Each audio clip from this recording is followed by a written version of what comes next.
안녕하세요, 여러분. 편안하게 듣는 잠자리 동화 달콤 오디오북입니다.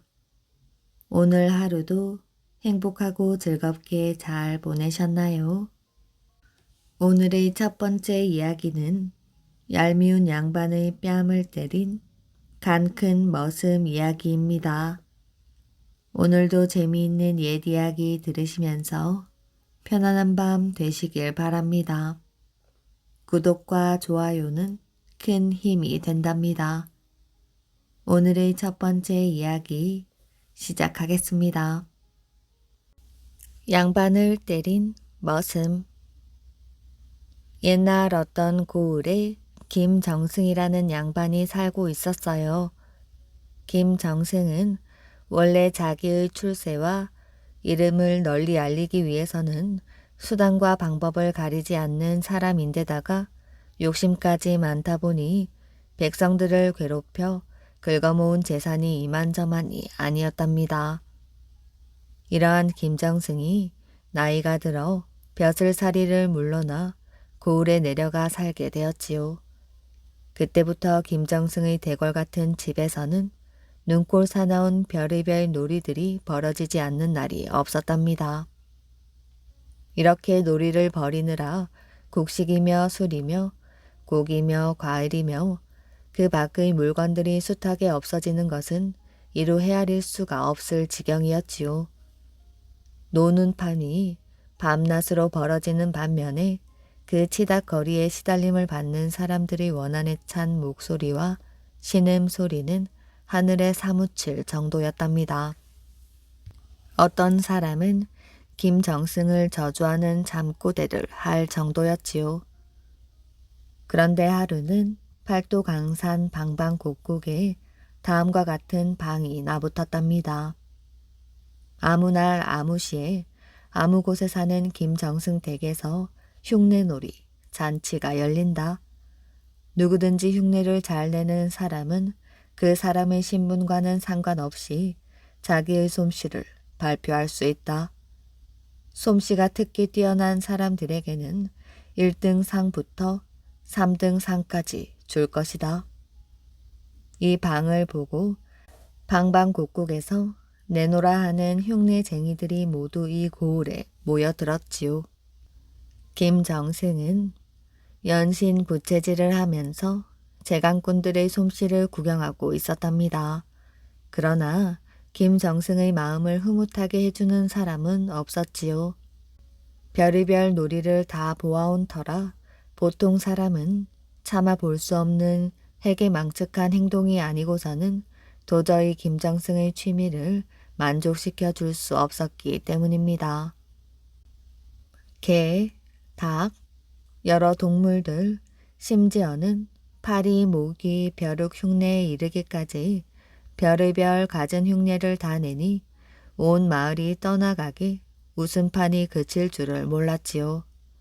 그러나 위에 앉은 김정승만은 끄덕끄덕 졸고 있었답니다. 그것은 너무나도 사람들을 무시하는 태도였지요. 이 구경꾼들 가운데에서 이 자식 어디 두고 보자 하면서 사람들을 헤집고 나서는 총각이 있었답니다. 총각은 서슴없이 김정승이 졸고 있는 다락 밑으로 걸어나가 공손히 절을 하고 나서서 우람한 목소리로 말했지요. 소인이 아려옵니다. 김정승은 아직도 졸음이 실려있는 개슴츠레한 눈으로 총각을 바라보면서 물었지요. 너는 무슨 흉내를 내려는고? 네, 소인은 다른 흉내라고 낼 줄 모르었고 대감 마님의 흉내만은 그럴듯하게 해올릴 자신이 있사옵니다. 무엇이? 나를 흉내낼 수 있단 말이냐? 예, 그러하옵니다. 그거 흥미있는 일이로다. 어서 해보아라. 김정승은 이제야 진짜 흉내쟁이가 나타났는가 싶어 부채질을 슬슬 해가며 수염을 쓰다듬었지요. 그런데 총각은 웬일인지 꼼짝하지 않고 서서 두 눈을 부릅뜨고 김정승을 뚫어져라 노려보고 있었답니다. 그러자 김정승이 부채질을 딱 멈추었지요. 태어나서 처음 당하는 눈총이었기 때문입니다. 네 이놈, 감히 누구를 그렇게 눈을 부릅뜨고 보는 거야? 네 이놈, 감히 누구를 그렇게 눈을 부릅뜨고 보는 거야? 어허, 이놈 봐라. 어허, 이놈 봐라. 순간 주먹에 땀을 쥐고 구경하던 사람들이 와하고 웃어댔답니다. 김정승은 화가 치밀어 올랐지요. 부채를 쥔 김정승의 손은 후들후들 떨리기까지 했답니다. 추둥아리를 다물지 못할까? 추둥아리를 다물지 못할까? 이놈, 이 죽일 놈을 보았나? 이놈, 이 죽일 놈을 보았나?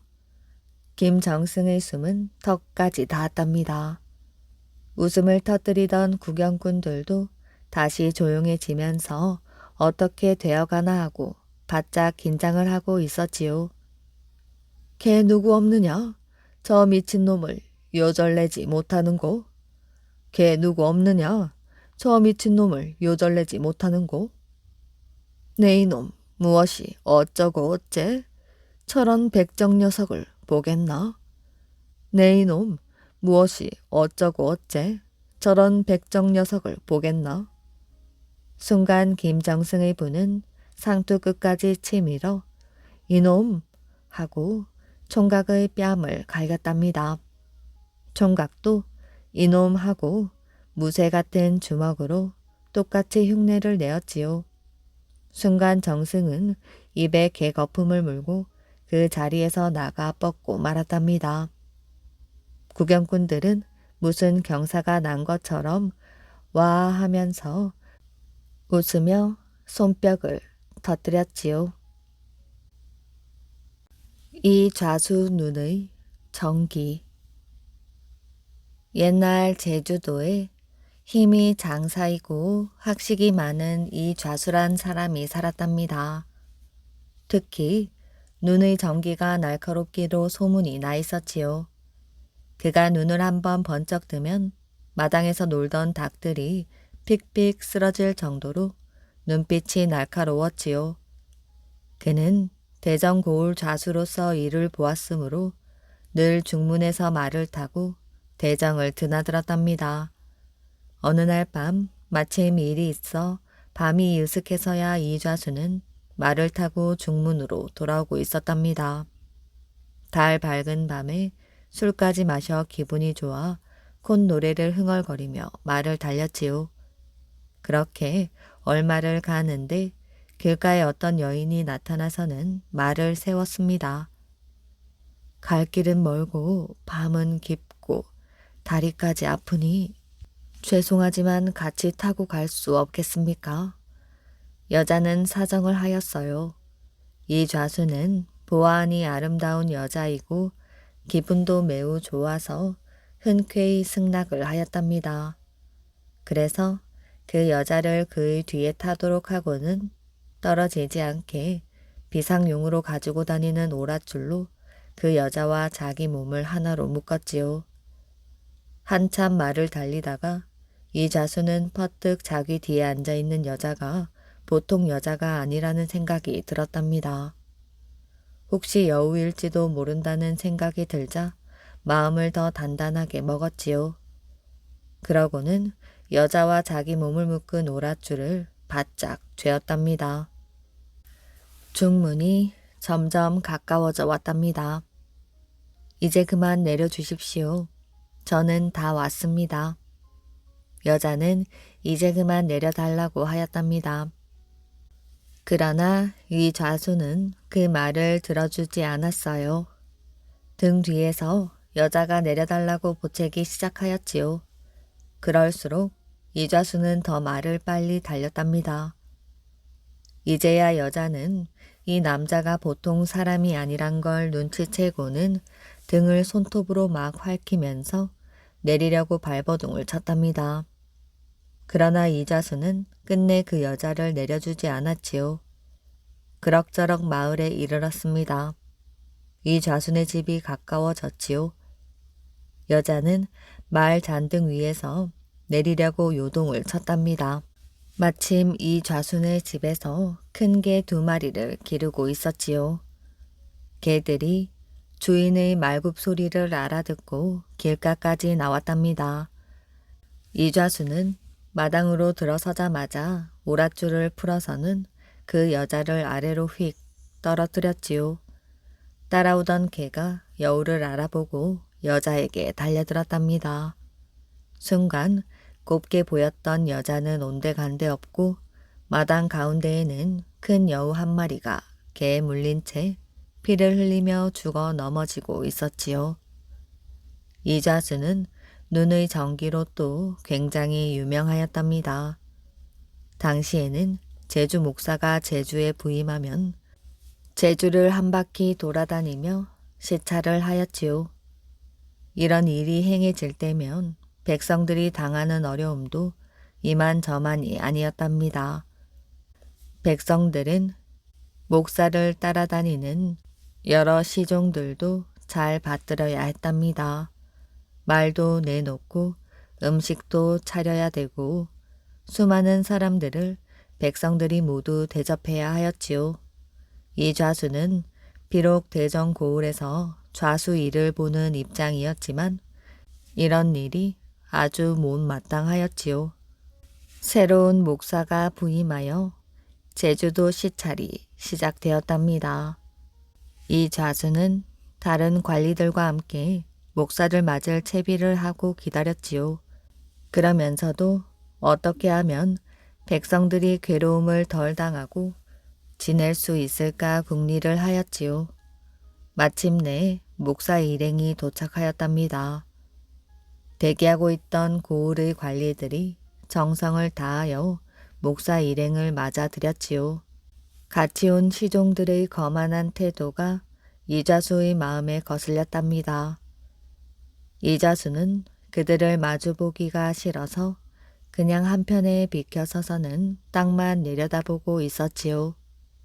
모든 관리들이 고개를 숙여 공손하게 인사를 하면서 먼 길을 오시느라고 수고하셨다고 말하였습니다. 그러나 이좌수는 여전히 외딴 곳에 떨어진 한편 구석에 서서 목사에게 가벼운 목례만 보내었지요. 그러는 이좌수를 누구도 이상하게 생각하지 않았답니다. 어쩌면 다행이라고 생각하였지요. 전에도 다른 목사가 부임하였을 때 그 눈 때문에 혼이 났던 일이 있었기 때문입니다. 그런데 일이 이상하게 되었어요. 저기 서 있는 자는 누군고? 목사는 다른 사람들과는 다르게 자기에게 아무 관심도 보이지 않고 서 있는 이자수가 마음에 걸렸지요. 예, 그 자는 이 고을 좌수위를 보는 자이옵니다. 아저는 가슴이 뜨끔하면서도 거짓말을 할 수가 없어 사실대로 이자수를 소개하였지요. 좌수인데 어찌하여 그렇게 눈을 감고 서서는 이리 가까이 오지도 않고 한 번도 나를 바로 대하지 아니하는가? 목사의 마음은 꽤나 언짢았으나 직접 내색을 할 수는 없고 해서 무게 있게 말을 하노라 하였지요. 주위에 있던 시종들은 뭐라고 목사에게 대신 변명 이야기를 해야 할 것인데 그 말이 얼른 생각나지 않아서 몸이 달아오르고 있었답니다. 이 좌수는 그래도 못 들은 척 고개를 약간 옆으로 돌리고는 여전히 목사를 바로 보지 않고 있었지요. 좌수는 목사의 말이 들리지 않는 것이오.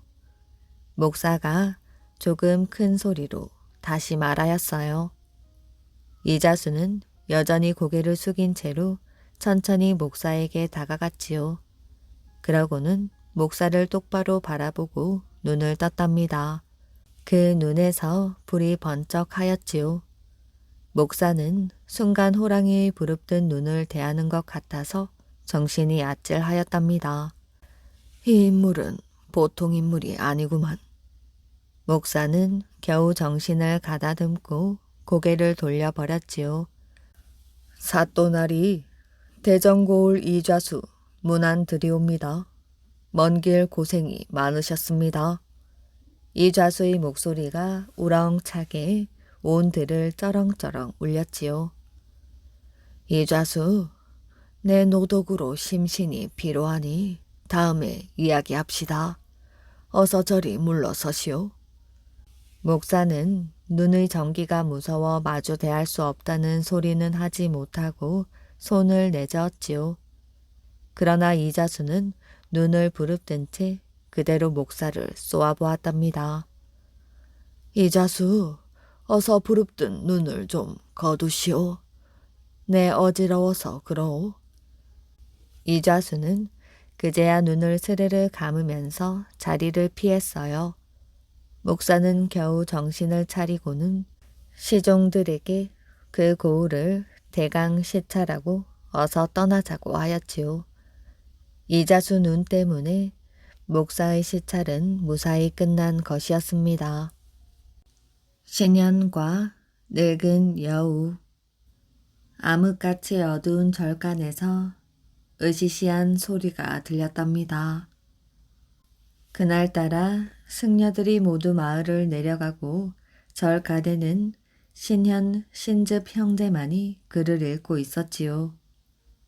신현, 신즙 형제는 고려 충숙왕 때의 인물로 형 신현은 역학자이자 물리학자로 동생 신즙은 의학자로서 명성이 높았지요. 특히 역술에 능통한 신현은 그 재주가 비상하여 어릴 때부터 주위 사람들을 놀라게 하였답니다. 형님, 방금 저 소리 들었습니까? 동생 신즙이 놀라며 형에게 물었지요. 사나이 대장부가 그깟 괴상한 소리 때문에 글 읽는 것을 멈춘단 말이냐? 어서 글을 읽자꾸나. 신현이 형답게 동생을 나무라며 말하였지요.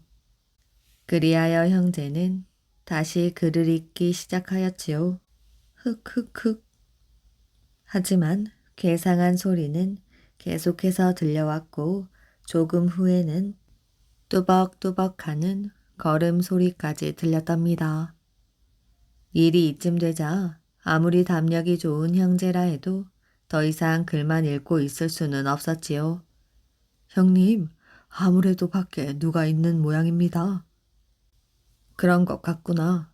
스님들은 아침에나 돌아오신다고 했으니 그분들은 아닐 텐데.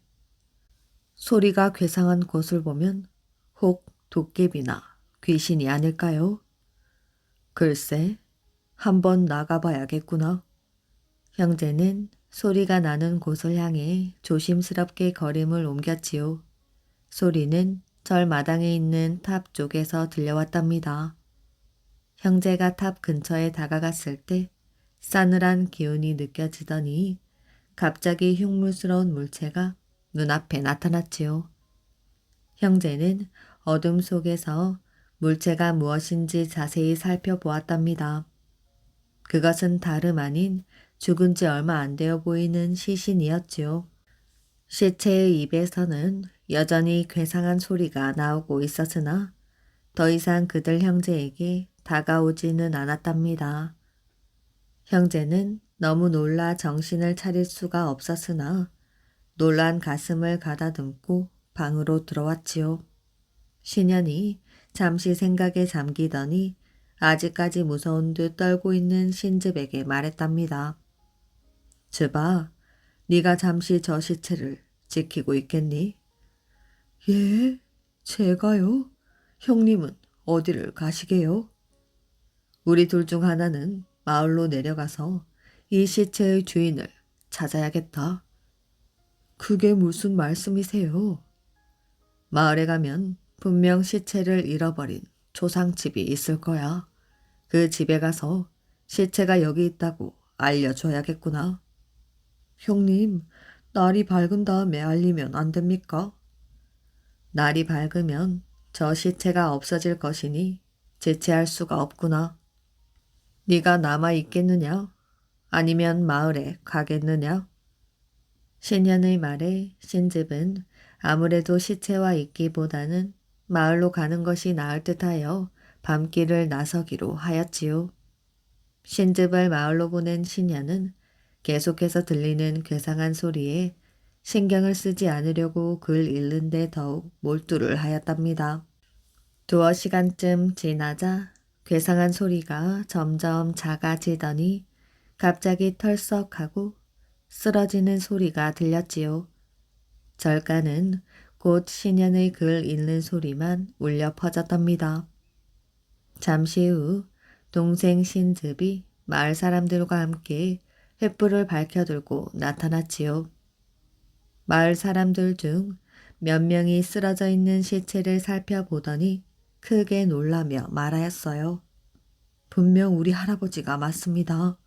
그런데 어째서 이런 곳에 와 있는 것일까요? 아, 요즘 다른 집에서도 시체가 없어졌다는 소리를 들었는데 그 시체들도 이곳에 와 있는 게 아닐까요? 도련님들이 이렇게 제 할아버지의 시체를 찾게 해주셔서 뭐라고 감사를 드려야 할지 모르겠습니다. 혹시 이 사건에 대해서 무언가 짐작가는 것이 있으십니까? 마을 사람들은 신현 신즙 형제가 범상한 소년들이 아니라는 소리를 익히 들어 알고 있었기에 혹시나 하는 마음으로 물어보았지요. 제가 짐작가는 것이 있사오니 여러분은 제 말을 믿고 따라 주십시오. 그리하면 이런 일은 두 번 다시 일어나지 않을 것입니다. 신현이 그렇게 말하고는 마을 사람들을 먼저 돌려보냈지요. 즈바, 마을에 내려가면 분명 오랫동안 방치해둔 사당이 있을 것이야. 그것을 서둘러 찾아내야 한다. 사당이요? 그래, 분명 어딘가에 있을 것이야.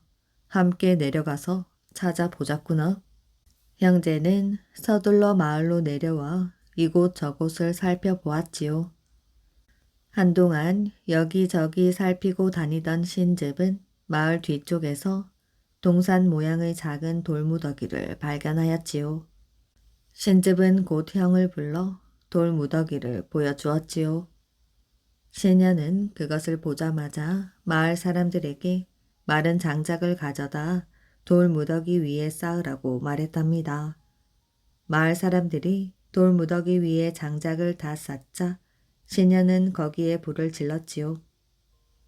불길은 순식간에 돌무더기를 에워쌌답니다. 마을 사람들은 다소 겁먹은 표정으로 타 들어가는 돌무더기 주위에 빙 둘러섰지요. 그런데 그때 갑자기 돌무더기 속에서 외마디 비명이 들렸답니다. 이어 번쩍이는 한 줄기 벌건 빗줄기가 돌무더기 사이에서 뻗어나와 하늘 저편으로 순식간에 사라져 버렸지요. 그러자 신현이 탄식하며 말하였답니다. 이런 새끼가 있었음을 미처 몰랐구나. 마을 사람들은 신현에게 그 빗줄기가 무엇인지 물었답니다. 이 오래된 돌 무더기 속에는 천년 묵은 여우 2마리가 살고 있었는데 지금까지 마을에 생긴 일들은 모두 이 여우의 짓이지요. 늙은 여우들은 힘을 못 쓰고 불에 타 죽었으나 그 새끼가 살아서 도망을 쳤으니 그러나 여우가 죽었으니 이제는 이상한 일이 일어나지 않을 것입니다. 그러면서도 신녀는 마음 한편으론 꺼림직함을 지우지 못하였어요. 그 후 세월이 흐르고 두 형제는 나라의 녹을 받는 관리가 되었지요. 그러던 어느 날 동생 신즙은 사신으로 중국 원나라에 가게 되었답니다.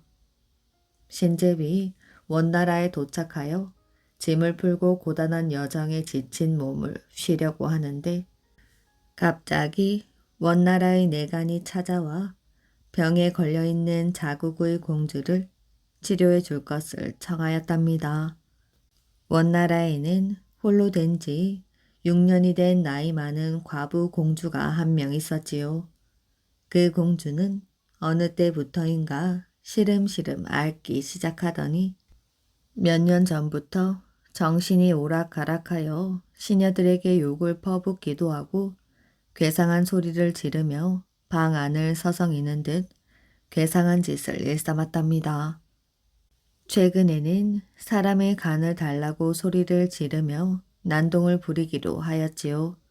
그때 마침 의술이 뛰어난 신즙이 고려의 사신으로 원나라에 들어온 것입니다. 이 소식을 접한 대신 한 명이 황제에게 아뢰었지요. 고려의 사신 중에 의술에 능통한 신즙이란 자가 있다오니 그에게 치료를 맡겨 보심이 어떠하십니까? 행여 고치지 못한다면 그 죄를 물어 그의 간을 얻어내면 되지 않겠사옵니까? 황제는 그 말에 솔깃하였지요.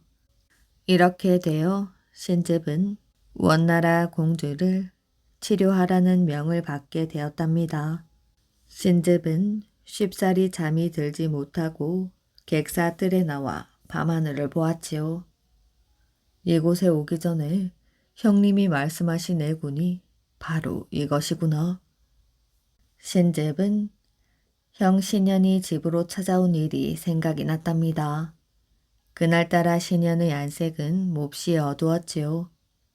원나라에 들어가면 혹시라도 너에게 애군이 생길지 모르니 내가 일러주는 이 글을 한 수 외워가거라. 신즙은 그날 밤 형이 일러준 시를 천천히 되뇌었지요. 눈송이의 노래는 입술에 흩날리니 선율이 얼려하나 매화꽃의 노래는 부채에 흩날리니 선율의 향기가 난다.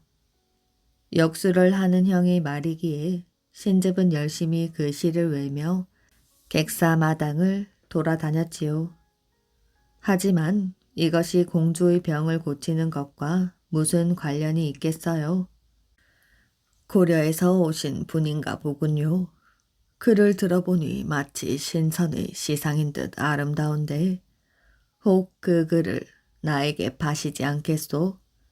신즙은 갑작스러운 목소리에 고개를 돌려보았답니다. 언제부터인지 모르지만 신즙의 뒤에 백발 노인이 강아지 한 마리를 품에 안고 웃으며 서 있었지요. 소인이 지은 것도 아니니 팔고 말고 할 것도 없지요. 마음에 드시면 노인께서도 읊으시지요. 큰일 날 소리. 신선이 지은 시를 마음대로 읊으라니 내 그 값으로 이놈을 드리겠소. 노인은 그러면서 자신이 안고 있던 강아지를 주었답니다. 신즙은 몇 번이고 거절을 하였으나 노인은 굳이 강아지를 신즙의 품에 안겨주며 말하였지요. 비록 보잘것없는 강아지로 보일지 모르나 이 글의 값어치는 될 것이요. 어디를 가든지 꼭 소매 속에 넣고 다니시오. 이 말을 꼭 명심하시오. 신즙은 시를 읊으며 사라지는 노인의 뒷모습을 지켜보다 문득 자신이 안고 있는 강아지를 보았답니다. 강아지는 왠지 사자를 닮은 듯하였고 눈빛에는 광채가 흐르는 것이 신즙이 보기에도 보통 강아지는 아닌 듯하였지요. 다음 날 원나라 궁궐에 들어간 신즙은 황제가 지켜보는 가운데 공주를 진맥하게 되었답니다. 수척해질 대로 수척해진 공주는 지쳐 잠이 들어 있었지요. 공주의 맥은 기운이 다 소진한 병자의 그것이었답니다. 그러나 신즙이 아무리 진맥을 해봐도 공주의 병세가 무엇인지 도무지 짐작이 가지 않았지요. 그런데 그때 갑자기 잠들었던 공주가 두 눈을 부릅뜨고 신즙을 쏘아보았답니다. 공주는 어디서 그런 괴력이 나오는지 난데없이 신즙의 어깨를 붙잡고 정신없이 흔들어댔지요. 당황한 신즙이 어쩔 줄 몰라 하자 내관들은 별 수 없다는 표정으로 신즙을 밖으로 끌어내려 하였답니다. 그런데 바로 그 순간 신즙의 소매 자락에서 붉은 기운이 솟아나오더니 강아지가 나와 공주의 침대 밑으로 뛰어들었지요. 갑자기 공주의 침대 밑에서 으르렁거리는 소리와 함께 깨갱대는 소리가 동시에 나왔답니다. 황제를 비롯한 뇌관들이 당혹함을 감추지 못하고 있는데 침대 밑에서 두 눈에 살기를 가득 띤 여우 한 마리가 뛰쳐나왔지요. 그 뒤를 놓칠세라 신즙의 소매 자락에서 뛰쳐나왔던 강아지가 쫓아나와 여우를 향하여 날카로운 이빨을 드러내며 사정없이 달려들었답니다. 그 모습을 본 공주는 침대 위에서 기절을 하고 말았지요. 아니 저것은 공주가 애지중지 키우는 동물이 아니냐? 어서 저 강아지를 붙잡거라. 황제의 명령에 강아지를 잡으려고 달려드는 내관들을 제지하며 신즙이 큰 소리로 외쳤답니다. 저건 평범한 동물이 아니라 요망한 여우입니다. 저놈이 공주의 몸에서 기를 빼앗아 공주가 병에 든 것이지요. 저놈을 죽여야 공주가 살 것이옵니다.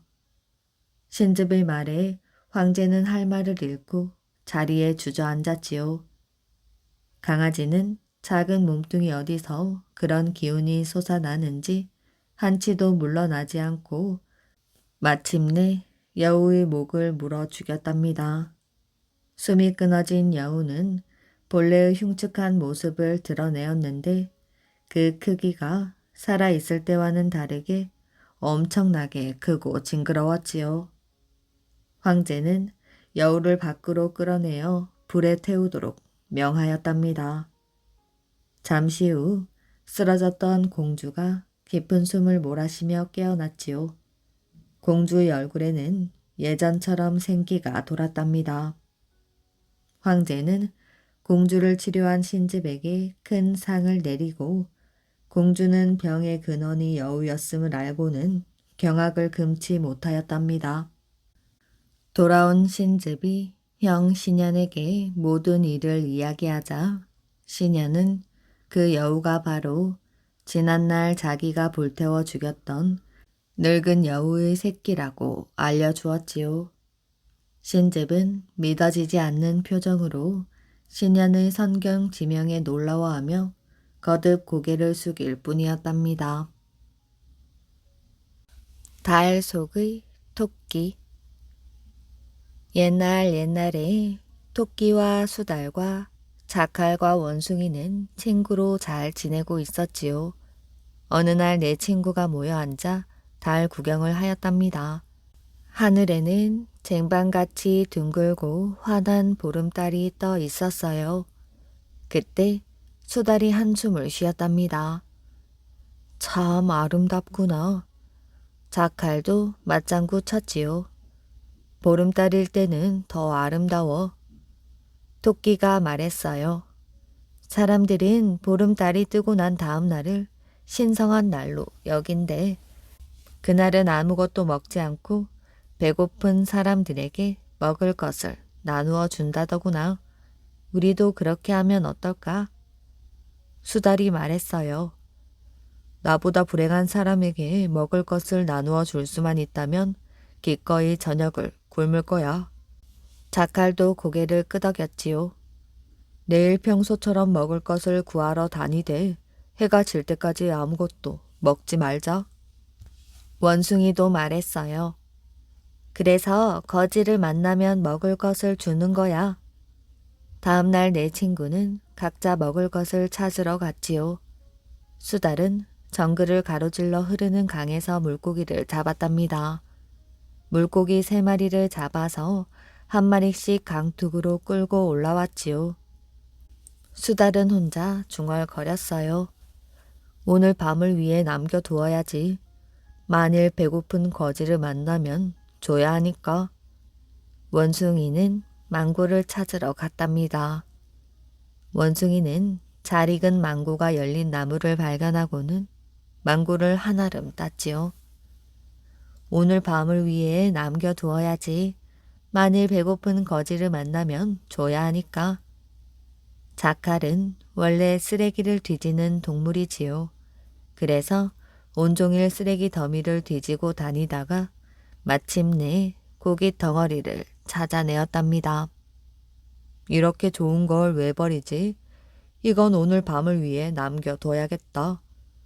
다른 친구들처럼 토끼도 먹을 것을 찾아다녔어요. 토끼는 맛있는 풀을 뜯으려다가 그 자리에 털썩 주저앉았답니다. 이 생각을 못했네. 난 풀이 제일 맛있지만 사람들은 풀을 먹지 않잖아. 거지에게 줄 게 없구나. 그러다가 토끼는 좋은 생각이 떠올랐답니다. 그래, 사람들은 풀을 먹지 않지만 토끼는 먹잖아. 배고픈 거지가 지나가면 내 몸을 주어야지. 그때 하늘의 신이 파도 같은 구름 뒤에서 토끼를 지켜보고 있었답니다. 토끼는 그 사실을 꿈에도 몰랐지요. 신은 토끼의 착한 마음씨에 감동을 하였지요. 그래서 이 인정 많은 짐승을 직접 만나보고 싶었답니다. 신은 하늘에서 내려와 누더기를 입은 거지로 변장하고 토끼에게 다가갔답니다. 거지로 변장한 신이 빈 그릇을 내밀며 말하였어요. 이 늙은이에게 먹을 것 좀 주시겠소? 토끼는 드디어 기회가 왔다고 생각하고는 목소리를 가다듬고 말했지요. 배가 고프시면 저를 드세요. 아니, 그게 정말이요? 살이 토실토실한 것 같군. 하지만 이런 신성한 날에 내 손으로 동물을 죽일 순 없소. 토끼는 얼른 좋은 생각이 떠올랐답니다.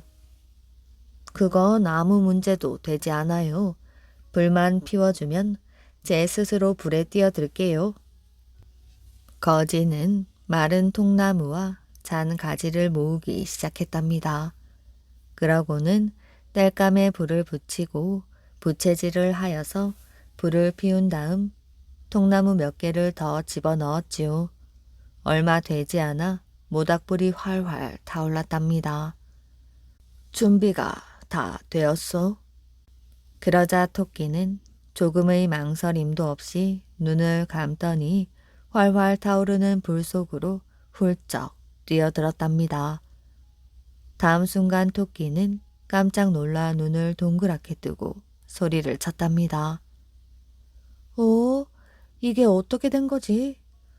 지글지글 타는 소리가 나는데도 하나도 뜨겁지 않잖아. 그 순간 신이 손뼉을 딱 치자 불꽃은 흔적도 없이 사라졌지요. 그러고 한 번 더 손뼉을 치자 신은 원래 모습으로 되돌아갔답니다. 신이 말했어요. 나는 하늘의 신이야.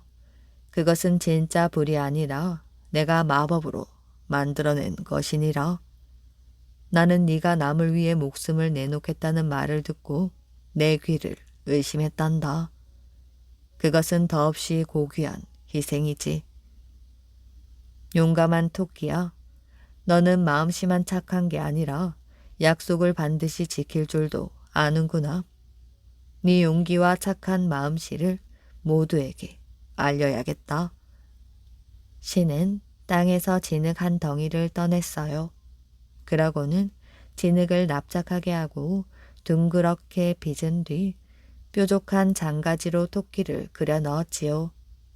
신이 그 동그란 진흙판을 하늘로 던지자 그것은 저 높은 곳으로 멀리 사라졌답니다.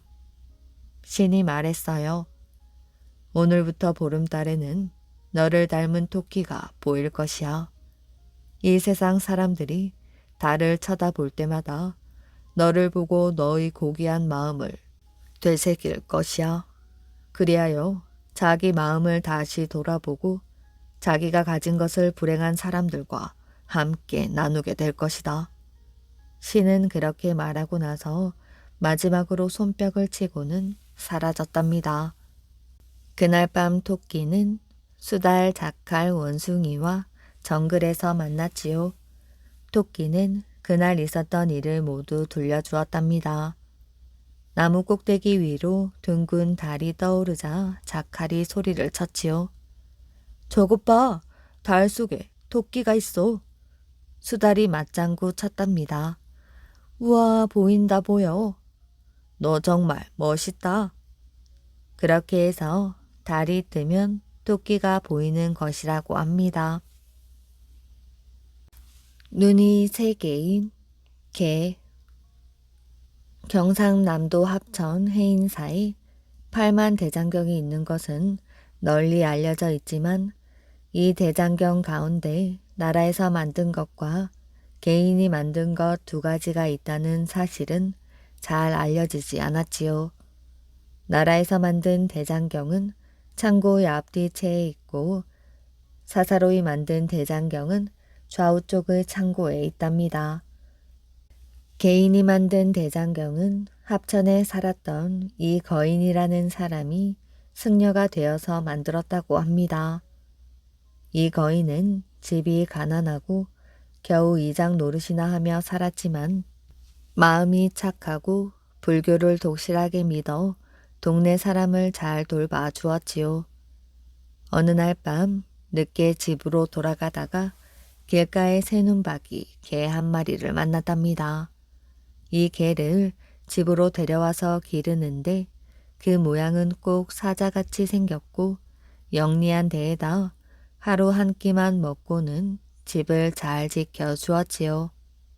이 거인이 나들이 나갈 때에는 오리 밖에까지 따라 나와서 전송하고 돌아올 때에는 오리 밖에까지 나와서 맞아 주었답니다.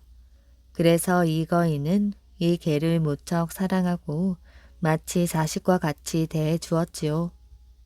그런데 3년 뒤 이 개가 죽었답니다. 그래서 이 거인은 매우 슬퍼하고 마치 사람이 죽은 것처럼 관에다 넣어 장사를 잘 지내주었지요. 개가 죽은 다음에 이 거인도 죽었답니다. 저승에 들어가니 눈이 3개 달리고 빨간 옷을 입은 왕이 있었지요. 이 왕은 이 거인을 보더니 버선발로 뛰어내려와서는 절을 하고 주인님, 여기서 뵙겠습니다. 내가 죄를 져서 개의 몸으로 변하여 인간 세상으로 귀양 가서 살았는데 다행히 착한 주인을 만나 편안히 지내다가 다시 여기 돌아와서 왕 노릇을 하고 있습니다. 이 거인은 그제서야 새눈박이 왕이 자기 집에서 기르던 새눈박이 개인 줄 알았답니다. 대왕께서 세상에 지내실 때에는 천하고 가난한 몸으로 대왕을 잘 모시지 못하여 죄진 바가 많습니다. 너그러이 용서해 주시옵소서. 그런데 저는 배운 바가 없어 아는 것이 없으니 염라대왕 앞에 나가서 묻는 말에 어떻게 대답해야 할지 모릅니다. 대왕께서 잘 가르쳐 주옵소서. 그러니 새눈박이 왕이 말했어요. 염라대왕이 너는 인간 세상에서 사는 동안 무슨 좋은 일을 했느냐? 하고 묻거든 몸이 미천하여 좋은 일을 할 새가 없었습니다. 그러나 늘 불법이 귀한 것을 알고 불경을 새겨서 널리 세상에 펴려 했더니 그만 저승으로 오고 말았습니다. 라고 대답하시오. 이 거인은 이 말을 잘 명심하였다가 염라대왕 앞에서 똑같이 말하였지요. 염라대왕은 이 말을 듣고 판관에게 이 거인의 이름을 명부에서 빼라 하며 이 거인을 크게 칭찬하고 다시 인간 세상에 나가 불경 목판을 파서 널리 퍼뜨리라고 했답니다.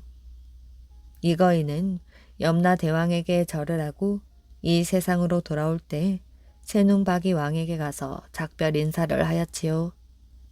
새눈박이 왕은 세상에 다시 살아나가거든 8만 대장경을 만든다 하고 관청의 허가를 받는 도장을 찍어 간직해 주시오.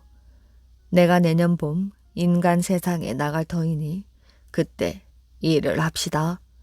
하고 말했어요.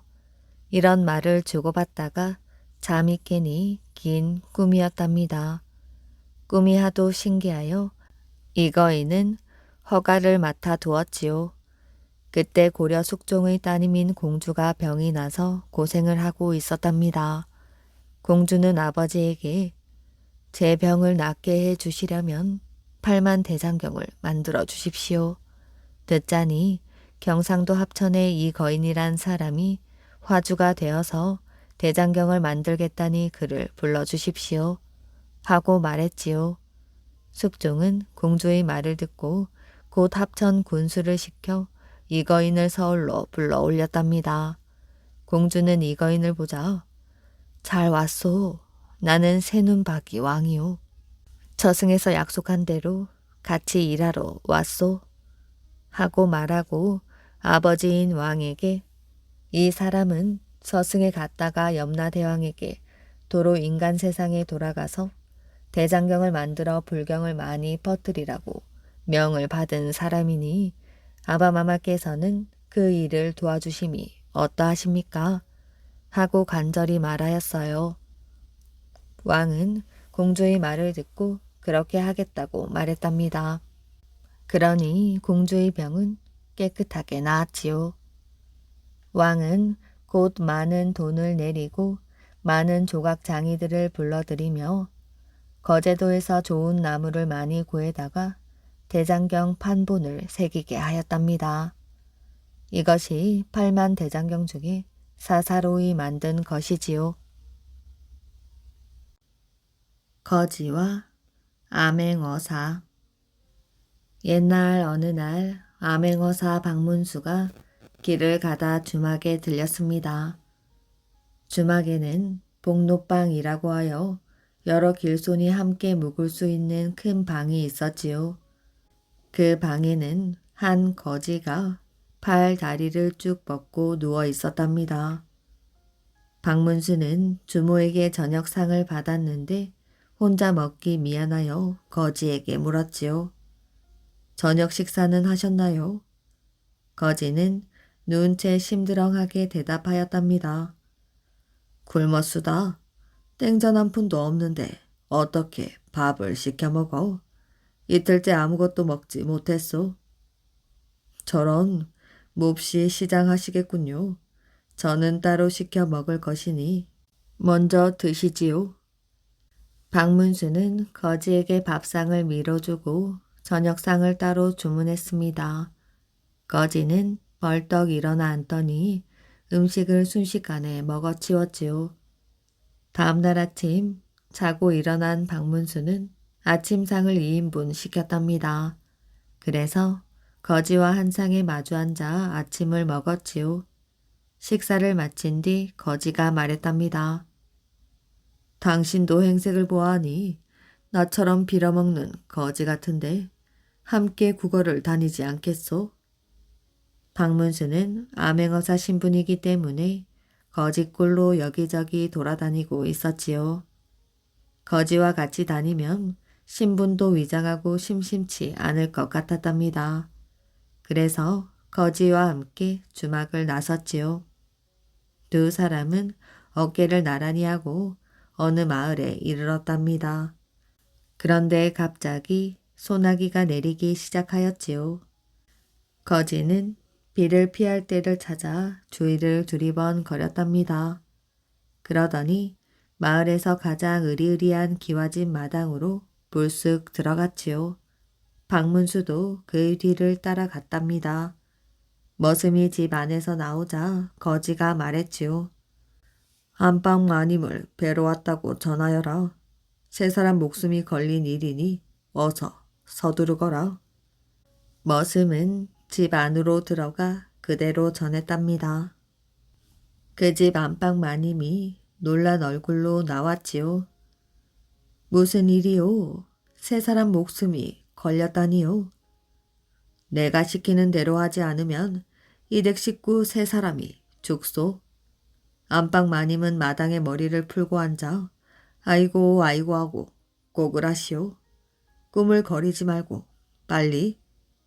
안방 마님은 거지가 시키는 대로 마당에 멍석을 깔았답니다.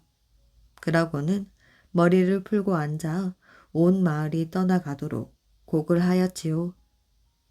그쯤 그 댁 주인 남자는 머슴 둘을 거느리고 뒷산에 올라가 있었답니다. 그의 어머니는 90살 노인인데 돌아가시기 전에 관이나 짜두려고 나무를 하러 간 것이지요. 세 사람은 나무를 베다가 소나기가 쏟아지자 큰 바위 밑에서 비를 피하고 있었답니다. 그때 산 아래에서 귀에 익은 목소리가 들려왔지요. 바로 아내의 곡소리였답니다. 주인 남자는 깜짝 놀라 마을 쪽을 내려다 보았답니다. 아내가 집 마당에 머리를 풀고 앉아 목이 터져라 곡을 하고 있었지요. 주인 남자는 가슴이 철렁 내려앉았답니다. 어머니가 세상을 떠나셨구나. 빨리 집으로 가야겠다. 주인 남자는 머슴들과 함께 집으로 가려고 산을 내려가기 시작하였지요. 그때 벼랑간 뒤에서 큰 바위가 떼굴떼굴 굴러 내려오는 것이었습니다. 자기들이 비를 피하던 그 큰 바위였지요. 세 사람은 잽싸게 몸을 돌려 바위를 피하였답니다. 주인 남자는 안도의 한숨을 내쉬었지요. 하마터면 큰일 날 뻔했네. 바위 밑에 그대로 있었으면 우리 세 사람은 집채만한 바위에 깔려 죽었을 것이야. 집으로 돌아온 주인 남자는 어째서 아내가 머리를 풀고 곡을 하였는지 알았답니다. 주인 남자는 기쁨에 젖어 거지에게 절을 하며 말했답니다. 당신은 생명의 은인이십니다. 이 은혜를 어떻게 갚아야 할까요? 제가 가진 재산의 전부를 드릴까요? 많은 돈은 필요 없고 백냥만 주시구려. 주인 남자는 거지에게 백냥을 주었는데 거지는 그 돈을 박문수에게 넘겨주며 말했답니다. 당신이 갖고 있어요. 나중에 쓸 일이 생길 것이니. 박문수는 거지에게 백냥을 받아 잘 간수를 하였답니다. 두 사람은 또 여행을 시작하였지요. 며칠을 걸어가니 기와집이 옹기종기 모인 제법 잘 사는 마을이 나왔답니다. 거지와 박문수는 그 마을을 지나치려다가 걸음을 멈추었어요. 마을에서 가장 큰 기와집에서 울음소리가 터져 나와서였습니다. 거지는 기와집 마당으로 들어서며 물었지요.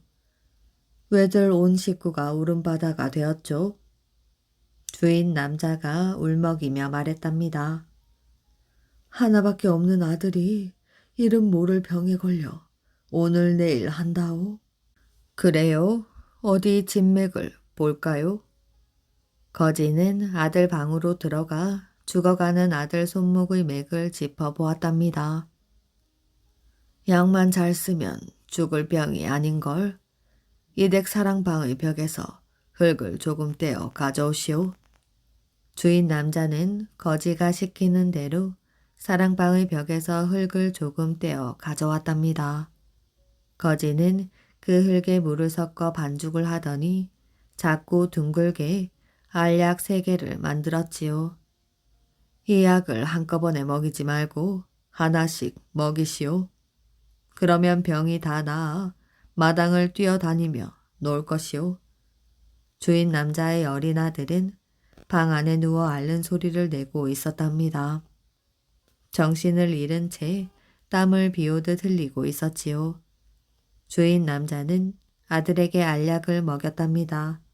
그러자 아들은 앓는 소리를 그치고 눈을 번쩍 떴답니다. 주인 남자는 아들에게 2번째 알약을 먹였지요. 이번에도 약효가 나타나 아들은 아버지의 얼굴을 알아보았답니다. 주인 남자는 아들에게 마지막으로 3번째 알약을 먹였답니다. 그러자 아들은 금세 기운을 차려 밖으로 뛰쳐나가 마당에서 뛰어놀았지요. 주인 남자는 기쁨에 젖어 거지에게 절을 하며 말했답니다. 당신은 죽을 병에 걸린 내 소중한 아들을 살렸습니다. 이 은혜를 어떻게 갚아야 할까요? 많은 돈은 필요 없고 백냥만 주시구려. 주인 남자는 거지에게 백냥을 내놓았는데 거지는 그 돈을 박문수에게 넘겨주며 말했답니다. 당신이 갖고 있어요. 나중에 쓸 일이 있을 터이니. 박문수는 이번에도 거지에게 백냥을 받아 잘 간수를 하였답니다. 두 사람은 또 길을 떠났지요. 며칠을 걸어가니 많은 사람들이 산 아래 모여 장례를 치르고 있었답니다. 거지는 박문수와 함께 발길을 멈추고 구경하다가 큰 소리로 말하였지요. 송장이 든 관이 없는데 흙을 둥글게 쌓아 무덤을 만들면 뭐하나? 일꾼들은 험상궂은 표정을 지으며 거지를 노려보았답니다. 무덤에 송장이 없다니 니놈이 뭘 안다고 헛소리야? 없으니까 없다고 하지. 내 말이 틀렸으면 내 목을 바치겠소. 하지만 내 말이 맞으면 백냥만 주시구려. 거지의 제의에 일꾼들이 좋다고 하며 무덤을 파냈답니다. 그런데 정말 송장든 관이 없는 것이었지요. 상주는 기겁을 하며 거지에게 매달렸답니다. 지관 어른이시지요. 저희 아버지 송장을 찾아주세요. 걱정 마시오. 무덤 자리에서 북쪽 방향으로 석자 세치쯤 되는 곳을 파헤쳐 보시오. 상주는 일꾼들을 시켜 거지가 말한 곳을 파헤쳤답니다. 그러자 그곳에 송장든 관이 묻혀 있는 것이 아니겠어요? 거지가 웃으며 말했답니다. 그곳이 천하의 명당 자리요. 그대로 몇 자리를 쓰면 후손 대대로 큰 복을 누릴 것이요. 상주는 기쁨에 젖어 거지에게 절을 하며 말하였지요. 천하의 명당 자리를 보아주시니 정말 감사합니다. 이 은혜를 어찌 갚아야 할까요? 많은 돈은 필요 없고 백냥만 주시구려. 상주는 거지에게 백냥을 내놓았는데 거지는 그 돈을 박문수에게 넘겨주며 말하였답니다.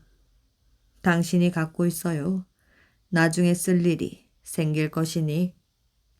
두 사람은 다시 길을 떠났답니다. 며칠을 걸어가도 마을은 나오지 않았지요. 산이 첩첩이 둘러싸인 깊은 산속이었답니다. 갑자기 거지가 걸음을 멈추더니 박문수에게 말했어요. 이쯤에서 헤어지도록 합시다. 당신은 당신 갈 길을 가고 나도 내 갈 길을 가겠소.